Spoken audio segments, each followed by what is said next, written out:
Monsieur Ahmad Rami, vous êtes directeur de Radio Islam en Suède et je vous remercie infiniment d'avoir eu la gentillesse d'accorder cet entretien à la radio francophone iranienne.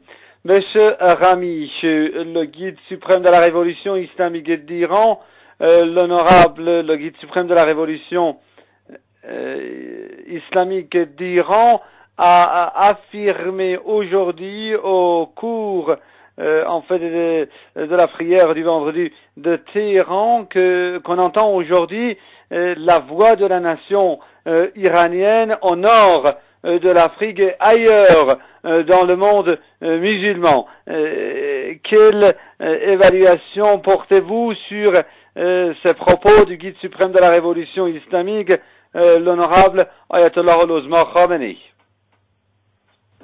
Oui, ces propos, les propos de l'Ayatollah Khamenei reflètent justement ce grand bouleversement stratégique qui s'est produit pendant ces dernières semaines, que ce soit en Tunisie et en Égypte et dans plusieurs autres pays islamiques.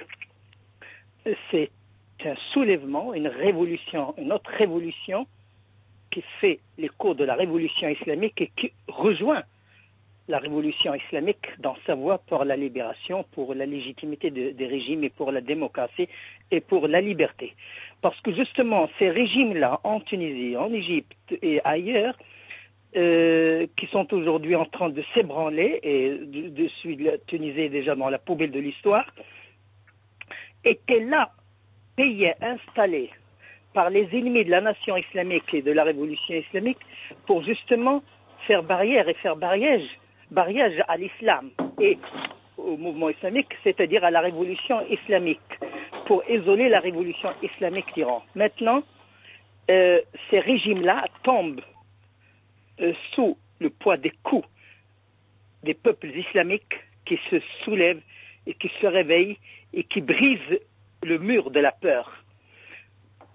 Alors, monsieur Rami, vous voulez dire que tout comme l'a affirmé le guide suprême de la révolution islamique, ces événements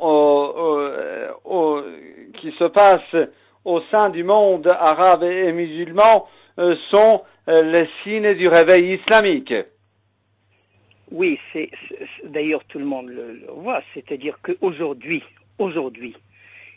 si des élections libres et intègres sont organisées dans n'importe quel pays islamique, arabo-islamique, c'est le courant, c'est le mouvement islamiste qui remporteront les élections. C'est clair et net dans tous les pays musulmans. Et c'est pour cela que l'entité sioniste et leur république bananière, les États-Unis, ont peur que la démocratie s'installe dans notre pays. Parce que dès qu'il y a dans la démocratie émergent des régimes qui représentent leur peuple. Mais dans les dictatures actuelles, tout ce qui émerge, ce sont des régimes qui représentent les ennemis de la révolution islamique, les ennemis de l'islam, les ennemis de leur propre pays. Et des régimes qui cherchent leur légitimité dans l'acceptation d'Israël et dans la collaboration avec Israël et dans les services qu'ils rendent à Israël. C'est-à-dire à l'entité sioniste qui occupe aujourd'hui la Palestine et qui veut occuper politiquement tous les pays islamiques et dominer le monde entier. Donc en fait, ce qui se passe maintenant, c'est la continuation de la révolution islamique. D'ailleurs, tout le monde le sait. Ce qui se passe aujourd'hui, les derniers jours de Moubarak ressemblent un peu aux derniers jours de Shah d'Iran. Et aussi, ce qui s'est passé en Tunisie a beaucoup, comme une répétition de l'histoire, a semblé un peu aussi aux derniers jours de Shah d'Iran. Donc ce sont des révolutions, ce sont des peuples musulmans qui jettent le fardeau de la peur, de la passivité, et qui se soulèvent parce que les grands tyrans, les grands ne sont grands que parce que nous sommes à genoux. Donc levons-nous, et c'est ce que nous faisons aujourd'hui, nous nous levons, et les tyrans deviennent des petits, reprend leur proportion, et s'évadent de nos pays comme des chiens. Jusqu'à présent, ce sont les